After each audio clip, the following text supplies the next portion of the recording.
Merci donc d'être des nôtres dans ce café politique qui portera essentiellement sur un ouvrage aujourd'hui. C'est surtout dans ce cadre qu'on est réunis ici. Le décor étant ainsi bien planté par M. Olivier Dossou, journaliste à Sibican Média, le café politique du 7 septembre dernier à Paris est en effet une rencontre d'échange autour du livre de M. Sébastien Nadeau intitulé « Togo, la démocratie étouffée ». En sa qualité d'ancien parlementaire français, M. Sébastien Nadeau a fait l'historique de son parcours avant de rappeler à son auditoire le fonctionnement du Parlement français en matière de politique étrangère. Quand on est normalement député à la Commission des Affaires étrangères, je dis bien normalement, la Constitution indique qu'on contrôle l'action du gouvernement et en la matière, l'action du ministre des Affaires étrangères. Et j'ai été tout de suite frappé, on va dire au bout de quelques semaines, de me dire qu'en France, il y avait cette particularité, c'est que dans la plupart des commissions, il y avait bien un contrôle de l'action du gouvernement, mais qu'en matière d'affaires étrangères, ça se passait différemment. Et que les députés ne contrôlaient pas l'action du gouvernement, ne contrôlaient pas ce que fait le ministre des Affaires étrangères, mais caressaient le ministre des Affaires étrangères et faisait la communication du ministre des Affaires étrangères. Un rôle qui est tout autre que celui d'un parlementaire. En dehors de quelques parlementaires de l'opposition qui essaient tant bien que mal d'assumer leur rôle de parlementaire, on a cette particularité de la Constitution française qui est un petit peu glissante quand on parle d'affaires étrangères. Il y a un certain nombre d'actes administratifs quand il s'agit de matières étrangères qui sont inattaquables devant la justice. Place ensuite à un tour de table des intervenants sur la situation dans le Sahel et en Afrique d'un point de vue général. Le Sahel a besoin d'une organisation différente de celle qu'elle connaît actuellement, a besoin de s'affranchir d'un certain nombre de vieilles tutelles qui ne veulent pas lâcher le morceau, et parmi elles la France. Considérant la situation des élites qui dirigent un certain nombre de pays, eh bien, il y a des gens qui décident qu'on va les remplacer. Le problème évident, c'est qu'il y a eu de nombreuses tentatives par des démocrates pour remplacer les dictateurs. Lesquels démocrates sont parfois en prison. On peut penser au Congo, avec le général Mokoko par exemple, mais il y a énormément d'exemples comme ça. Lesquels démocrates ont été assassinés, lesquels démocrates sont en exil, lesquels démocrates se sont retrouvés dans des situations de vie tout à fait impossibles pour continuer une activité politique. Et finalement, l'aide des pays comme la France n'en a pas été une à la démocratie, mais bien au contraire, elle a été très souvent une aide au découragement des démocrates. Alors aujourd'hui, se retourner, regarder et dire comment ça se fait, il y a des putschs, oui c'est l'Afrique, c'est normal. Mais bien évidemment qu'on se retrouve dans une situation où, quand on regarde le Gabon très récemment, qui peut penser qu'un peuple veut continuer avec le même système depuis 56 ans? Et comme la démocratie est quelque chose qui nécessite beaucoup d'efforts et beaucoup de dialogue et beaucoup, on va dire, de partenariat, à partir du moment où les partenaires qui peuvent être importants ne jouent pas le jeu de la démocratie, eh bien il reste plus beaucoup de solutions autres que celle de la force, qui n'est pas une solution satisfaisante dans la durée. Mais bien évidemment, c'est pas moi qui vais défendre le putschisme comme une manière de fonctionner dans les prochaines années. Mais toute la question, c'est comment faire autrement. C'est là qu'il y a une forte interrogation sur la France, puisque la France a joué de longue date un rôle important dans la région. Particulièrement, on a cette situation des années 60, 1960, il y a une grande quantité des pays qui accèdent à l'indépendance. Mais quelle indépendance, hein. Le Togo est quand même une histoire tout à fait singulière. À partir du moment où le Togo accède à l'indépendance, dans la mesure où le chef d'État qui a été élu démocratiquement se retrouve en place, mais n'est pas suffisamment docile du point de vue de la France, mais veut créer sa propre monnaie, parce que c'est quelqu'un d'extrêmement brillant, c'est un intellectuel, il a fait ses études à la London School of Economics, donc c'est quelqu'un qui a beaucoup trop d'indépendance pour les anciens colonisateurs, et donc il va être assassiné effectivement. On a masqué beaucoup de choses, mais à travers le livre, je raconte un petit peu tous les protagonistes, comment se sont construites les choses. Ne serait-ce qu'un exemple, mais la protection du président de la République du Togo était assurée par un capitaine de gendarmerie français.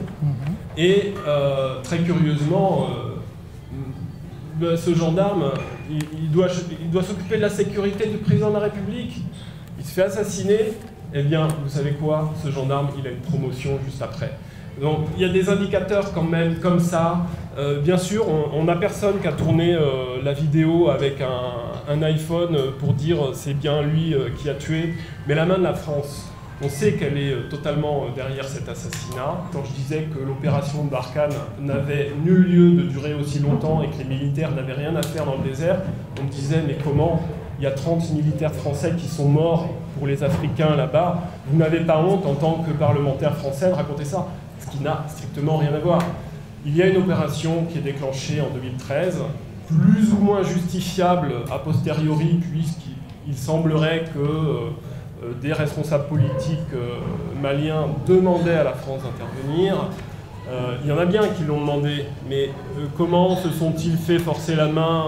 Ça, c'est l'histoire qui nous le dira. Mais en tout cas, une opération militaire n'est pas acceptable quand elle est dans la durée telle qu'elle l'a été, puisque finalement, la France était en guerre au Sahel pendant presque une dizaine d'années.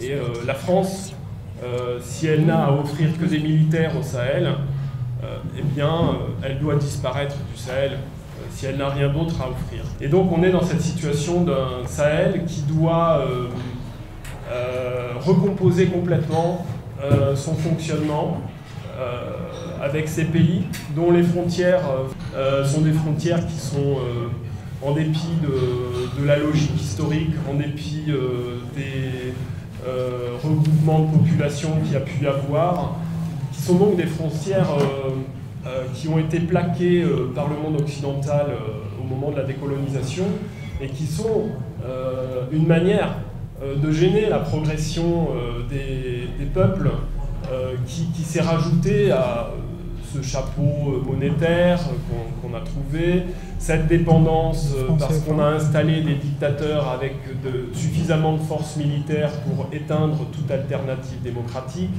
Et donc on en vient effectivement à ce système de la France-Afrique. D'autres pays occidentaux ne sont pas tellement plus exemplaires que la France, mais enfin, la France a joué un rôle qui est un rôle négatif dans les 70-80 dernières années. Avant, c'était la période coloniale, donc je suis historien, donc je ne vais certainement pas vous dire qu'elle a joué un rôle positif, contrairement à certains présidents de la République, mais toujours est-il qu'on est dans un moment de reconstruction, de recomposition, et que c'est un combat entre des forces très diverses, dont certaines ne vont pas amener quelque chose de positif pour les populations, dont certaines essayent d'amener quelque chose de positif pour les populations, et c'est sur celles-là qu'il faut s'arrêter, c'est celles-là avec lesquelles il faut trouver un modus operandi, une manière de fonctionner pour qu'elles fonctionnent bien, et sans condescendance et sans regard de supériorité depuis la France, puisque je vous le disais dans ma prise de parole précédente, la France ne peut plus donner quoi que ce soit comme leçon à un pays africain, quel qu'il soit. Bon, au risque de choquer certains d'entre vous, je m'excuse d'avance, mais moi je crois qu'au Mali, disons l'Afrique de l'Ouest, en tout cas, ou plus généralement l'Afrique, a décidé de dire merde à Sarkozy. Pourquoi Sarkozy? Parce qu'on lui avait dit. On lui avait dit, ne va pas casser la Libye. On lui avait dit, va pas assassiner Kadhafi. On lui avait dit, va pas bombarder la présidence de la République de Côte d'Ivoire pour arrêter Laurent Gbagbo et le transférer à La Haye. On l'avait prévenu que ça finirait mal.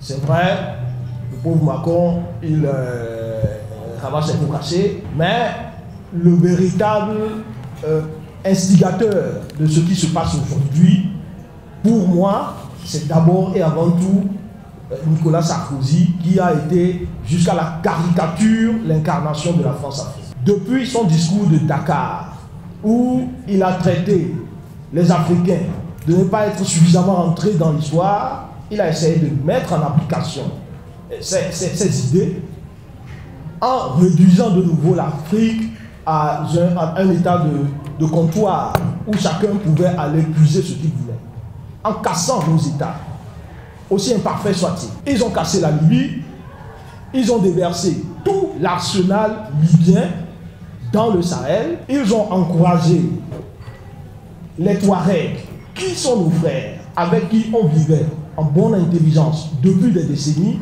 ils ont encouragé à quitter la Libye, rentrer avec armée et bagages dans le Sahel, au Mali, au Niger, au Burkina, et j'en passe.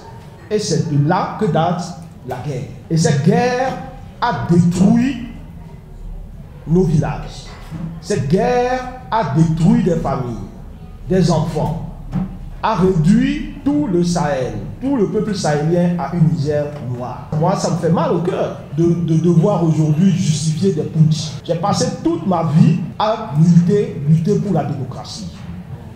Une personne, une voix, et les dirigeants doivent être mandatés par leur peuple, par un vote démocratique pour arriver au pouvoir. Aujourd'hui, on en est réduit à justifier des putschs parce que les populations en ont plus que marre. Ils n'ont plus le temps d'attendre qu'on organise des processus démocratiques, qu'on leur donne cette souveraineté-là pour qu'ils puissent se doter des dirigeants ou des gouvernances qu'ils veulent. Moi, je ne sais pas ce qui va sortir de cette coupe de mai.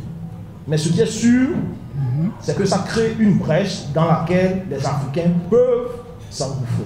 Les démocrates africains peuvent se saisir de cette situation pour refaire du Sahel un territoire viable. Moi, ma génération, et c'est ce que je dis souvent quand je prends la parole, ma génération, c'est la génération des dociles. C'est-à-dire que nous, notre génération, on n'était pas trop dans la contestation, on n'avait pas tous ces outils numériques qui pouvaient nous permettre de nous informer. Nos parents n'étaient pas trop dans la lutte panafricaine, nous expliquaient pas trop les choses. Alors parfois on vivait les choses de l'intérieur, mais pas d'une manière très explicite. Et puis bon, quand on n'aime pas l'injustice, forcément on cherche soi-même. Et en tant qu'enseignante, forcément, j'ai cherché et je lutte aussi pour l'Afrique des libertés, parce que je pars du principe qu'aujourd'hui, l'Afrique devrait retrouver sa vraie démocratie, mais quand je dis démocratie, une vraie démocratie, pas une démocratie déguisée comme nous l'avons connue depuis une soixantaine d'années, où nos dirigeants ne sont pas des vrais démocrates et où le peuple est complètement abandonné et laissé à lui-même. Le Tchad aussi est partie prenante.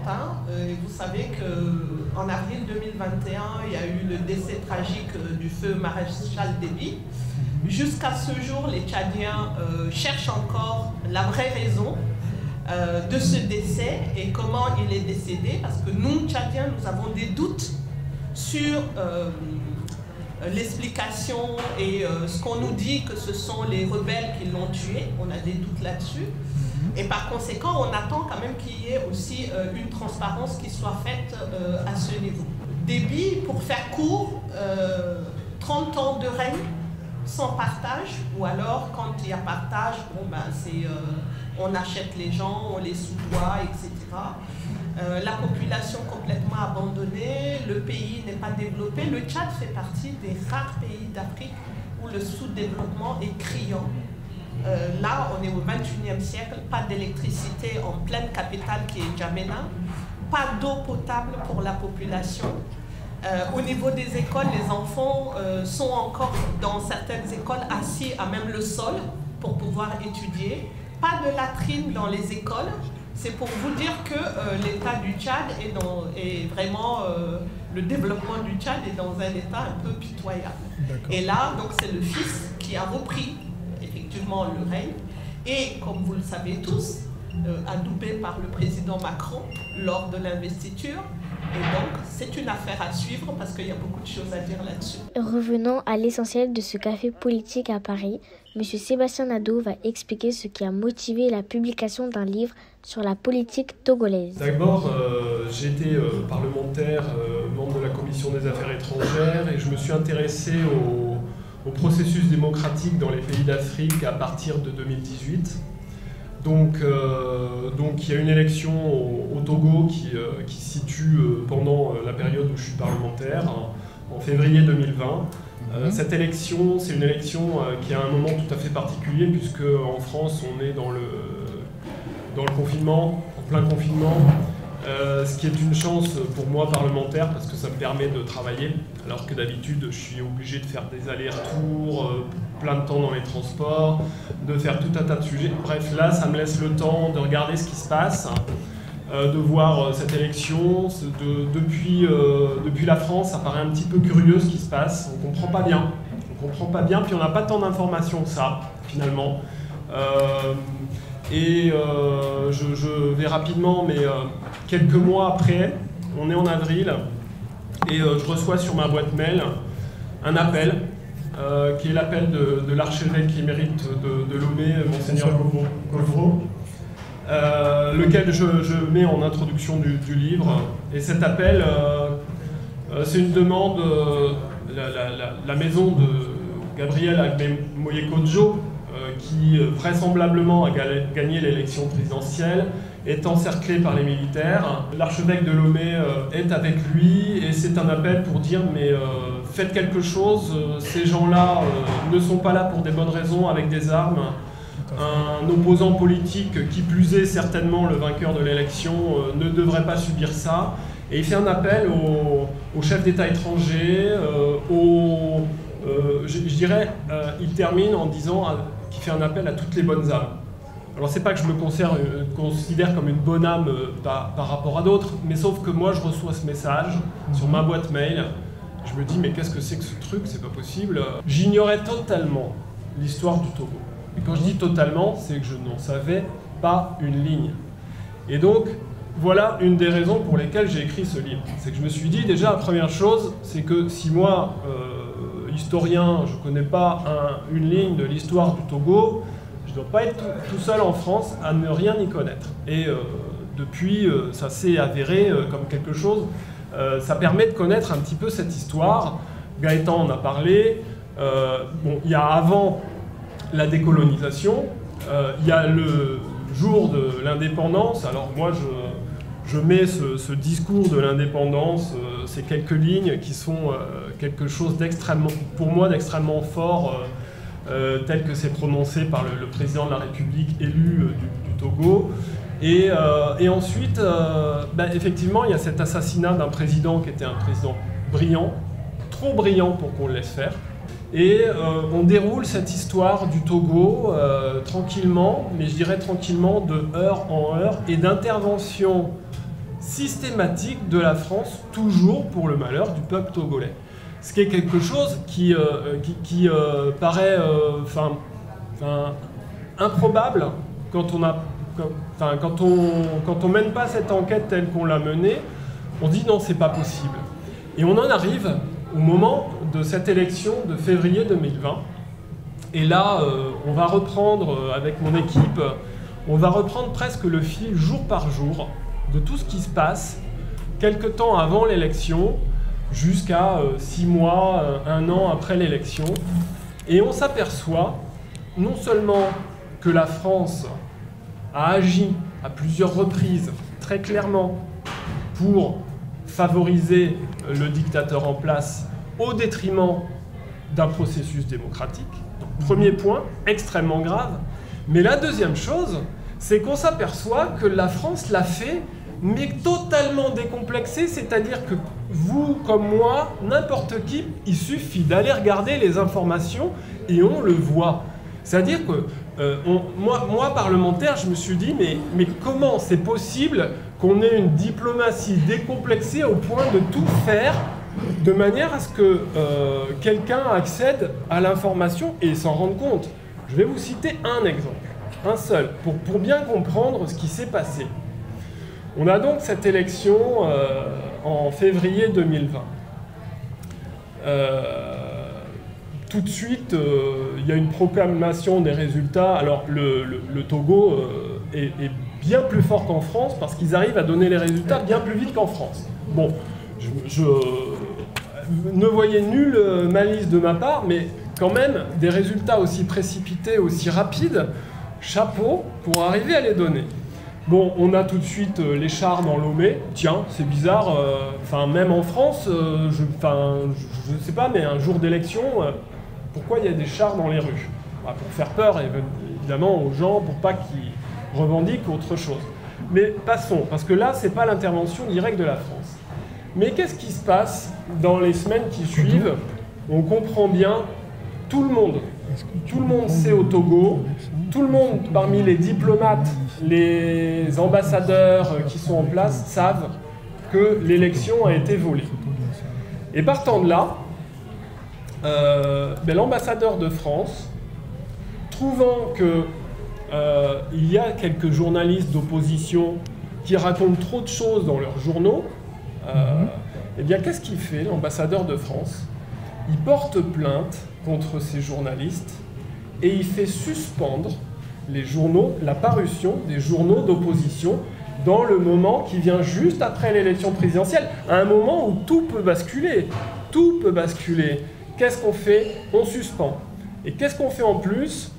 Il nous reste RFI qui donne de l'information et qui va donner de la désinformation, qui va publier notamment un espèce de courrier dont on ne comprend pas bien, une pseudo-lettre de félicitations du président Emmanuel Macron.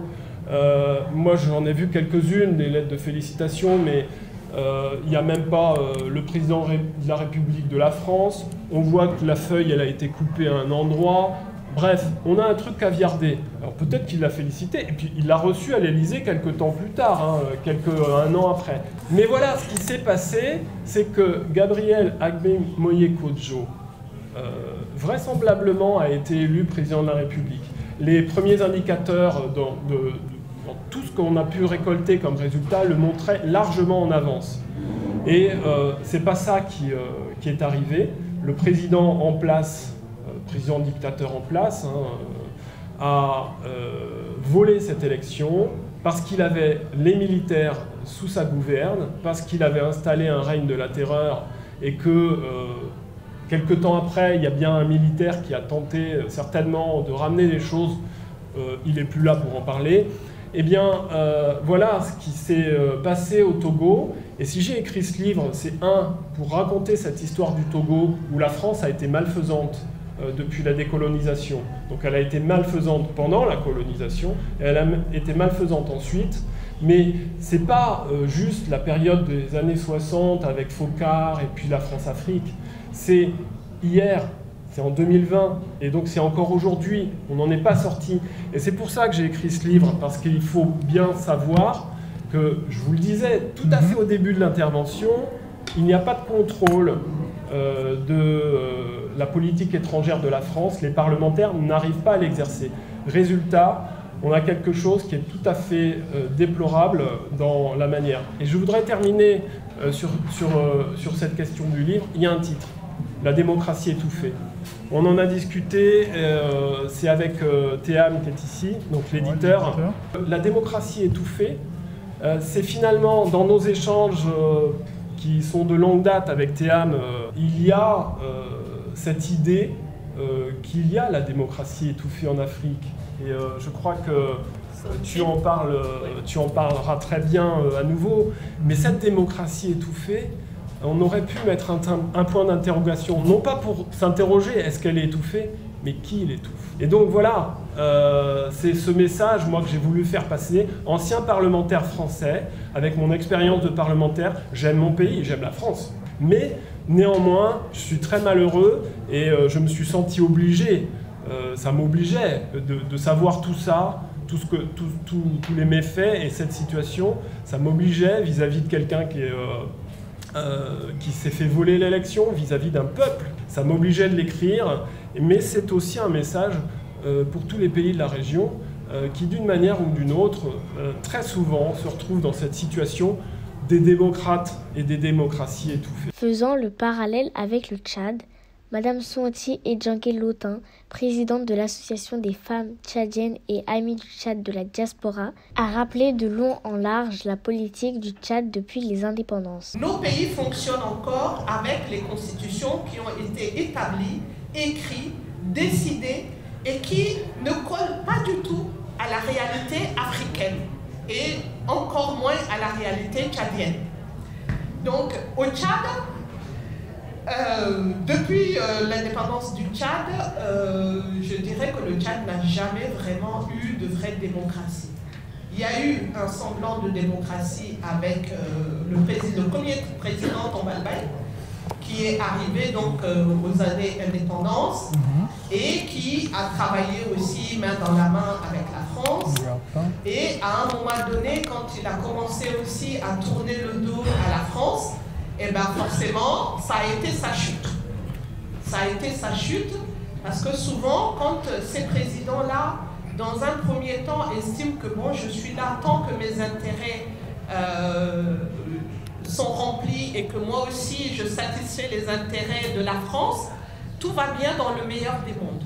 À un moment donné, quand la pression de la population et des pays voisins sont un petit peu fortes, et que ces présidents commencent à changer un peu de discours et à se dire « Ah, ça serait peut-être mieux que je change un petit peu de ligne directrice », et bien forcément, ça déplaît à la France et donc on en arrive à un coup d'État ou alors à un meurtre. C'est ce qu'on a connu sur l'Afrique, les pays africains depuis des années.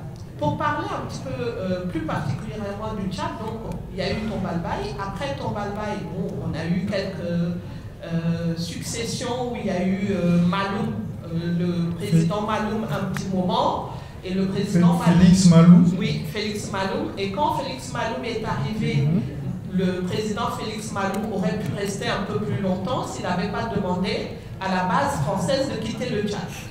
Dès lors qu'il avait demandé à la base française de quitter le Tchad, rien n'allait plus dans le meilleur des mondes, donc forcément, on a fait sauter le président Maloum pour ramener le président Goukoune. Alors quand Goukoune est arrivé au pouvoir, les Tchadiens se sont dit à un moment donné, ah, il est gentil.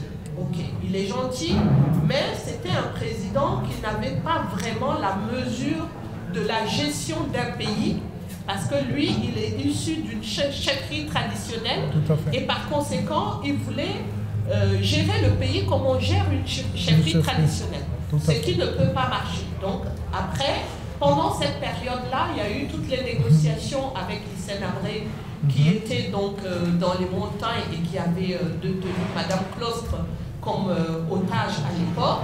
Il fallait libérer Madame Clostre. Donc pour libérer Madame Françoise Clostre, voilà, Françoise Clostre, l'anthropologue. Exact. Et puis aussi la mort du commandant Galopin. Exact. Voilà. Donc pour gérer tous ces problèmes-là et puis libérer donc Madame Françoise Clostre, on a dû armer Hissène Habré. Et on a aidé Hissène Habré à revenir donc au Tchad, dans un premier temps avec des discussions, des accords de Kano 1, Kano 2 et j'en passe, etc. Et puis une fois que lui, il s'est retrouvé à Djamena, son objectif, c'était pas juste rentrer au pays et aider les autres à gouverner le pays, mais c'était prendre le pouvoir. Et la France l'a aidé effectivement à prendre le pouvoir. À partir de là, s'est installée une vraie dictature. Donc, pendant plus de 10 ans, où il a rayé vraiment, où il y a eu des tueries, comme d'habitude, comme on voit comment ça se passe dans les pays africains, quand on a des dictateurs à la tête de l'État. Les opposants, dès qu'on disait un mot de travers, étaient systématiquement emprisonnés ou tués. Bon, et par la suite, Hissène Habré, vers la fin, a commencé à tourner le dos à la France parce qu'il a commencé à changer de discours. Et là, on a aidé donc Idriss Déby, qui à l'époque était l'aide de camp et le directeur de cabinet et le chef d'état-major de Hissène Habré, à venir donc faire un putsch sur Hissène Habré et à prendre le pouvoir. Donc, Déby a pris le pouvoir. Il est resté une trentaine d'années et de l'extérieur, et pendant cette trentaine d'années, ce que lui, il a fait contrairement aux autres, c'est-à-dire qu'il a réformé complètement l'armée tchadienne et l'armée tchadienne est devenue purement et simplement clanique. Tout à fait. C'est-à-dire qu'il n'y a que les gens de sa région ou du Nord qui sont effectivement dans l'armée et qui peuvent rentrer dans l'armée. Il n'y a plus de concours, il n'y a plus des écoles des officiers, il n'y a plus rien. Le Tchad est l'un des rares pays aujourd'hui à avoir plus de 1000 généraux. Voilà. Donc, alors que généralement, c'est pas comme ça que ça se passe, mais ces généraux-là, dès lors qu'un civil pose un acte de bravoure, le lendemain, il est décoré, il a le titre de général. Donc, on est un peu dans ça. Pareil, alors, Idriss Déby, effectivement, à un moment donné, il dit non, il faudrait qu'il y ait plus de partis pour qu'on rentre dans une démocratie. Ça, c'est sa ligne de conduite. Sauf qu'il accepte que les opposants créent des partis, mais les partis n'ont pas les droits qu'auraient dû avoir traditionnellement les partis politiques de l'opposition. Tout à fait. Donc, dès lors que vous créez un parti politique qui s'appelle de l'opposition, mais que vous l'accompagnez dans sa ligne directrice de gestion, tout va bien. Dès lors que vous ne voulez pas, ça ne peut pas marcher. Ça a été justement pour cette raison qu'il s'est opposé à la création du Parti des transformateurs de Succès Masra, donc jusqu'à son décès. Et finalement, c'est le fils qui a donné l'autorisation à Succès Masra de valider légalement son parti, alors qu'il avait quitté la banque pour créer ce parti et pour travailler pour le Tchad. Et pendant toutes ces années où Idriss Déby est resté au pouvoir, si on regarde, déjà même ne serait-ce qu'au sein du clan Déby, ils sont tous généraux et ils ont tous les postes clés. Donc ils sont tous des ambassadeurs, des directeurs du cabinet et ils sont tous à la tête de toutes les grandes sociétés du Tchad. Mais le Tchad, la période Déby correspond aussi à la période de la découverte du pétrole, notamment de Doba, dont le pipeline s'étendait jusqu'au Cameroun. Qu'est-ce que ça a apporté sur le plan économique et social? Doba est la ville qui a vu jaillir effectivement le pétrole, mais Doba n'a pas profité d'un iota de ce pétrole. C'est une des villes du Tchad qui est toujours restée dans la pauvreté. Pas d'électricité, pas d'eau potable, pas d'école, pas de ceci, pas de cela. Il n'y a rien. Vous arrivez à Doba, il n'y a strictement rien. Et justement, pour mettre en place les infrastructures à un moment donné, les paysans qui avaient des champs de manguiers, etc., se sont vus forcément expoliés et on leur a donné 2500 francs CFA par manguier qu'on coupait à l'époque. D'accord. Voilà, donc ça représente même pas 1 euro, finalement, quelque chose comme ça, 2-3 euros. Les jeunes, aujourd'hui, on parle de plus de 10 000 chômeurs. Alors, le Tchad, 10 000 jeunes chômeurs diplômés qui ont des masters. Le Tchad, depuis... je vais revenir un tout petit peu en arrière, juste pour faire la petite transition. Moi, ma génération, donc c'était sous Tombalbaye, après un peu avec Hissène Habré, notre génération, quand on arrivait au bac, on avait 2 possibilités. Soit une bourse pour sortir, faire des études à l'extérieur, ou aller à l'université à N'Djamena, moyennant 25 000 francs CFA à l'époque. Avec l'arrivée d'Hissène Habré, si vous avez des passe-droits et vous faites partie du clan, vos enfants vont étudier en Europe ou aux États-Unis, etc. Et les enfants des autres sont laissés sur le bord de la route. Donc souvent, les parents, ce qu'ils font, tous les parents, si vous allez aujourd'hui à Ngaoundéré, Yaoundé, etc., je pense que les 2 tiers des étudiants de ces villes camerounaises sont tchadiens. Donc les parents payent des logements et payent la scolarité, les enfants sortent, ils font des études, ils ont leur master, ils reviennent, mais pas de travail. Donc qu'est-ce qu'ils font? Ils chôment. À son tour, M. Gaëtan Zoumarou, militant du groupe des 9, G9, Togolais, connaissant parfaitement la politique togolaise, a appuyé les démonstrations de M. Sébastien Nado. Le Togo va mal, le Togo vit mal et le Togo, au fond, vivote. Aujourd'hui, au Togo, on ne peut plus se soigner dignement. On ne peut plus s'éduquer convenablement. On ne peut plus trouver du travail à la hauteur de son diplôme si on est au Togo. Voilà la situation dans laquelle nous nous trouvons. Dans le temps, on avait encore une caisse agricole, une banque pour les paysans. Pillée, disparue. Ça s'appelait la CNCA, la Caisse nationale de crédit agricole. Disparue.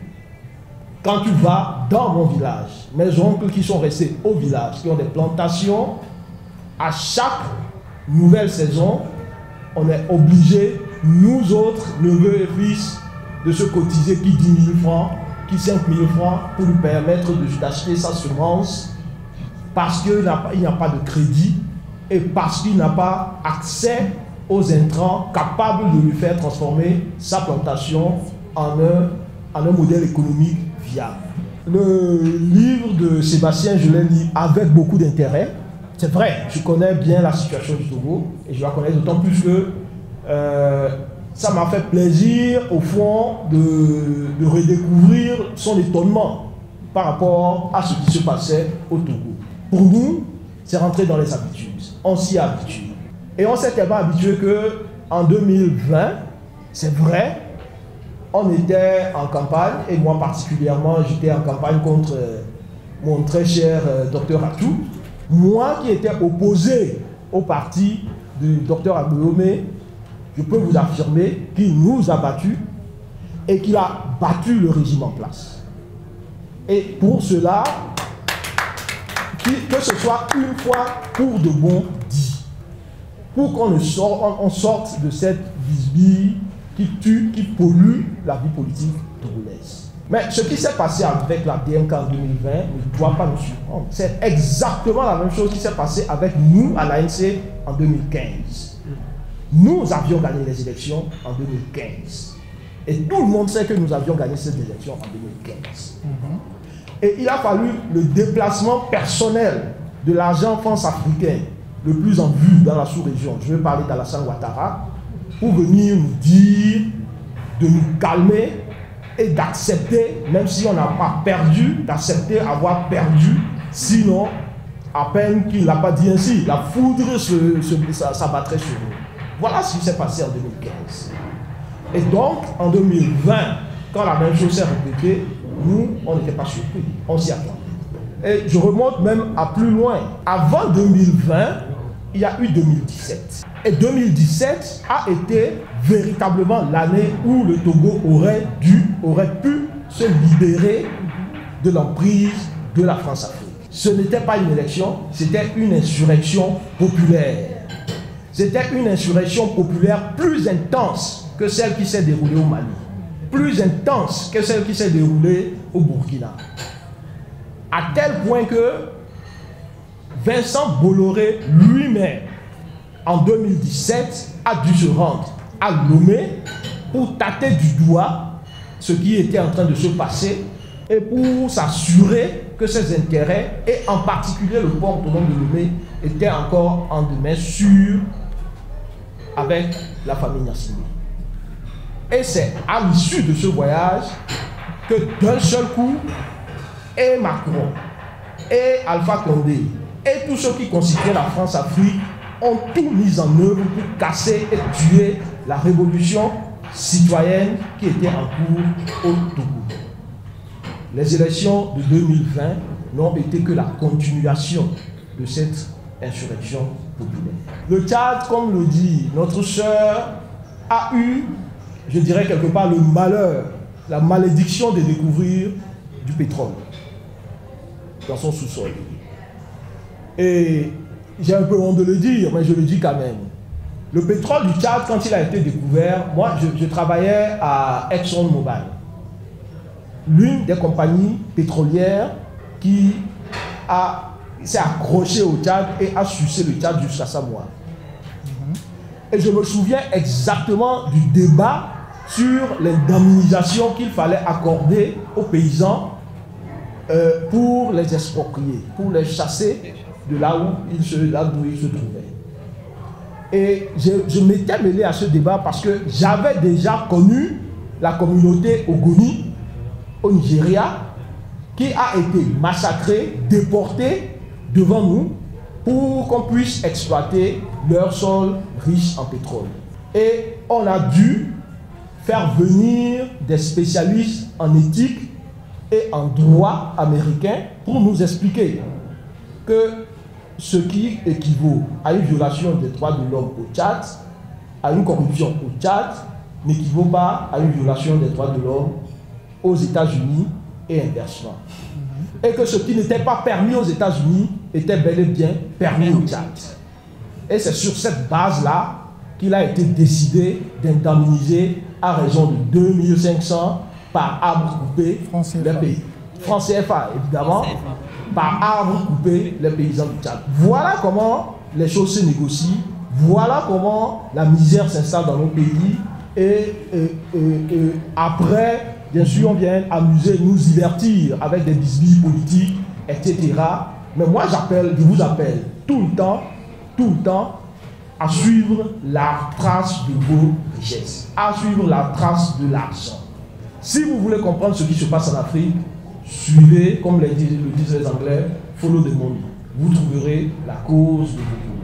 Avant de donner la parole à quelques participants du café politique, l'auditoire a eu droit à un message adressé par le président Agbeyome Kodjo aux organisateurs du café politique et à M. Nado. Sur la scène mondiale, nul ne peut plus oublier l'Afrique. Désormais, elle est au cœur de l'actualité politique et économique internationale. La crise au Niger, depuis le 26 juillet 2023, est un accélérateur. Elle cristallise la lutte souverainiste des Africains avec en toile de fond une guerre spirituelle, géopolitique et géoéconomique en cours sur la planète Terre. Quelles forces émergent de l'Afrique? 62% des Africains ont moins de 25 ans. 70% des subsahariens ont moins de 30 ans. Tous, ils aspirent à une vie meilleure, une éducation de qualité. Or, préoccupés à se maintenir au pouvoir, sûrs de la garantie de longévité que l'Occident leur assure, à cette position, les dictatures à la tête de la plupart des États africains sont incapables d'offrir à cette jeunesse l'éducation de qualité, encore moins une meilleure vie. Leur servilité, leur docilité aux intérêts étrangers est le prix que ces dictateurs payent pour leur assurance. En conséquence, l'Afrique est un continent qui plombe. Aucun progrès n'est possible dans ces conditions. Cela dure depuis plusieurs décennies. Mais pour combien de temps encore? La réponse dépend de nous, de notre résistance. Au cœur de celle-ci, les jeunes de la diaspora africaine sont aujourd'hui des pionniers.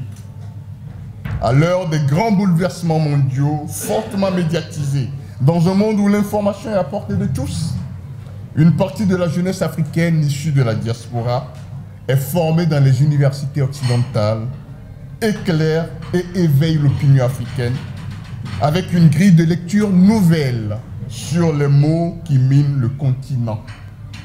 Ce leadership de la diaspora africaine constitue l'un des ressorts de la révolution citoyenne en cours en Afrique face à la faillite de la gouvernance politique. Cela est vrai surtout en Afrique francophone, laquelle contraste avec un relatif essor des pays anciennement colonisés par le Royaume-Uni.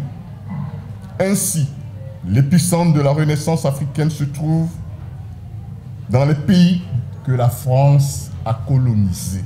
Malgré la décolonisation, nos pays sont maintenus dans une dépendance structurelle, malsaine et incestueuse, dans tous les domaines de la vie de l'État. Ce système néocolonialiste incarné par la France-Afrique a pour objectif prioritaire la suprématie française à travers la protection des intérêts de ces multinationales et la défense des accords secrets contestables signés au lendemain des indépendances aux dépens de la souveraineté et de l'épanouissement des peuples africains. Latent, créé par plusieurs siècles d'agressions barbares, de l'esclavage à la colonisation puis à la France-Afrique, le sentiment anti-français en Afrique a explosé ces dernières années. L'une des raisons se trouve dans les paroles et les actes du président français Emmanuel Macron. Il a trahi les engagements de sincérité de fin de la France-Afrique qu'il avait pris au début de son premier mandat, notamment dans son discours historique à l'université de Ouagadougou. Comme avant lui, le pillage économique français de l'Afrique a continué. Il a continué de soutenir les coups d'État constitutionnels et électoraux. À cela s'est ajouté l'échec retentissant et la fin lamentable des opérations Takuba, Barkhane au Mali et avant cela Sangaris en République centrafricaine. Niger, Mali, Burkina Faso, Guinée, Gabon, Tchad, Togo, etc. Difficile de comprendre le logiciel de la diplomatie française prétendument axé sur l'état de droit. Le silence coupable entretenu par les puissances occidentales, l'ONU et l'Union européenne, et les organisations continentales et régionales, à l'instar de l'Union africaine, la CEDEAO, ou même les grands médias témoignent de ce naufrage du droit international et de l'hypothèque de l'universalisme des droits humains. Le combat souverainiste pour la libération et la renaissance de l'Afrique est un combat de tous les âges. C'est ici le lieu pour moi de saluer l'intrépidité de son Excellence Monseigneur Philippe Fanoko Podro, archevêque émérite de Lomé et doyen de l'épiscopat togolais, pour son rôle éminent dans la révolution électorale et pacifique du 22 février 2020.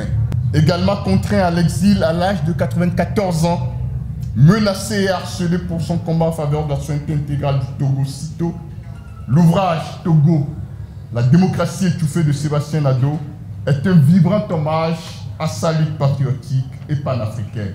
Je nous prie de faire un banc à son Excellence Monseigneur Philippe Fanoko. Merci. Je salue affectueusement les uns et les autres en ce jour où se déroule l'événement qu'organise Civica Média en partenariat avec le gouvernement légitime du Togo en exil, l'écosystème de la dynamique Monseigneur Podro DMK et l'Organisation néo-panafricaine de souveraineté ONS à ce tournant majeur de cristallisation en Afrique de la géopolitique et de la géoéconomie mondiale. Mes vœux de succès aux panélistes, experts de grande qualité, venus croiser avec nous leur regard sur les grands bouleversements que connaît l'Afrique. Mes félicitations vont tout particulièrement aux éditions Théam, dans le cadre de la dédicace du livre Togo, la démocratie étouffée. Ce livre dépeint la violence brutale qu'impose la France et ses réseaux à ses anciennes colonies et tutelles, dont le Togo, pour que prospère l'industrie de la mort et la prédation des oligarchies qui ont perdu tous les repères de l'humanisme indispensable à l'équilibre du monde.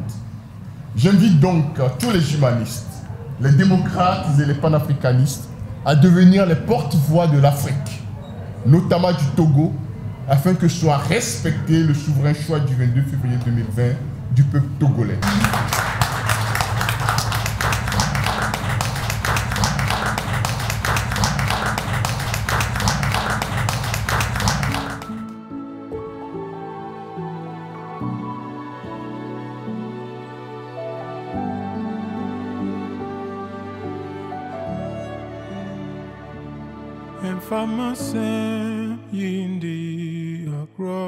Et il faut que le Togo soit libre.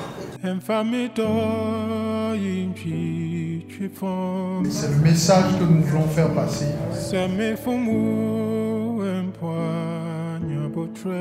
Est-ce que vous ne pensez pas que votre prise de position dans cette affaire togolaise vous a coûté votre poste de député? Je salue Adjele qui est là, qui est un représentant du PASTEF. Oh,